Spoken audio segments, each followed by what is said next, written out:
and salutations. It is I, Professor Macabro, here again for day 5 of Echo Zero, Cha, Cha, Cha. Baby. Yes, indeed, it's day 5 of the challenge set up by Echo Zero to review something from the 80s, non-horror related, and that it's something that we haven't already talked about. I remembered the rules this time, and I'm gonna dip a little bit into the sci-fi genre. Yes, indeed.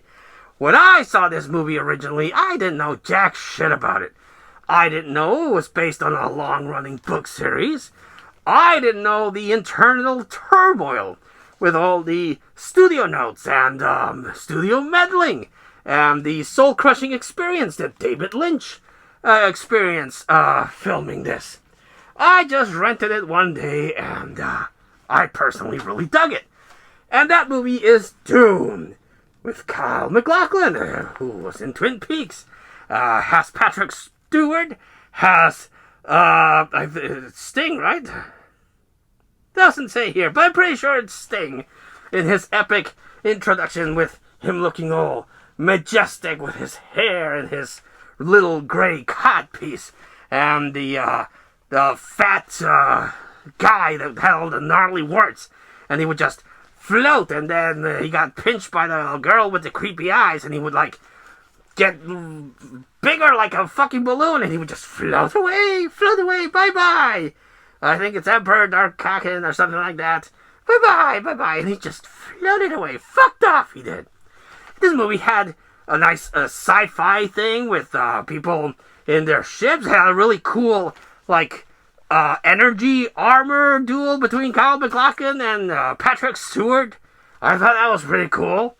And it had Kyle MacLachlan riding sandworms, and then his eyes started glowing all gnarly, and I thought this was good. And it was a big deal back then. I remember, I think it was Topps, but I remember that they released collectible trading cards that you could get, and it had still images of the movie. It had the box with the pain thing, and Kyle MacLachlan with his glowing blue eyes and riding the sandworm, and the fat motherfucker with all the words getting big and fat. And on the back it had a description of the still that you were seeing. So this was a big deal, and I like this movie. I like this movie a lot. And like it so much, I bought the extended cut in the steel case that came out. Now, unfortunately, I learned much later on that this was based on a series of books. And this, unfortunately, wasn't all that faithful to the books because there was a lot of studio meddling. David Lynch wanted to make a grand epic. The studio was like, no one's going to sit down for a 4-hour movie. What the hell's wrong with you? Cut it down. And that's what we got here, the cut-down version. And a lot of plot elements were removed. This one is an extended version, but it's not the complete version. Unfortunately, because they went about the way of remakes, I doubt we'll ever get the Lynch cut of Doom, especially with his passing. But they did remake it, and I must, personal opinion, no, they already remade it on a TV show. They made a miniseries of Dune, and they made a sequel TV miniseries called Children of Dune with James McAvoy. Those are really good. I need to find them. They're here somewhere. I have the original release. I have an extended cut of the Dune TV miniseries, and then I have Children of Dune.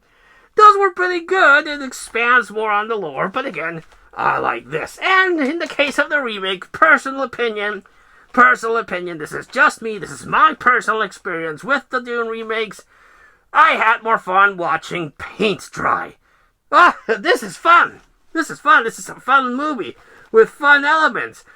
Good quotes and good campy, if you want to call it that. I don't think it's campy. I think it's amazing. But some people I've heard say it's got some campy acting, especially with the Emperor Harkonnen guy, and with Sting and Kyle MacLachlan and everything. But I like it. I dug this movie. But the new trilogy they're gonna make's too drab.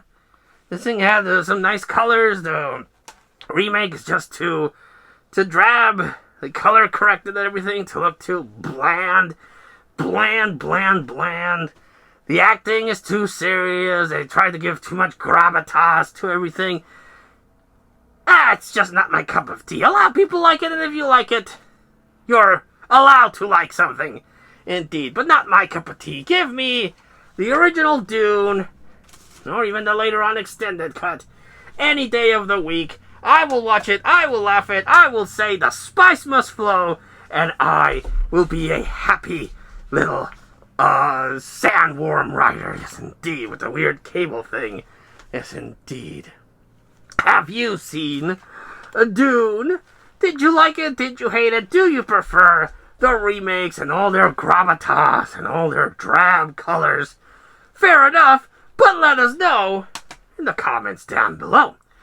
So this is day 5 of the 80s Week Challenge. We've got a few more days to go, so I hope to see you then. And also check out all the other awesome content creators that are participating in 80s Week. Echo Zero, the madman that started it all and initiated the challenge. You got Hobbs Horror. You got Jennifer Tochi. You got Mr. Bones. You got Lamonia Demonia getting into the fun. Yes, indeed. So check them all out. They're producing some really good videos for 80s Weeks. 80s Week that you should 100% check out. But until we see you all again next time for the next installment of this series, this is Professor Macabro, still doing his thing in the spooky shed, thanking you and wishing you all, like always, a good evening.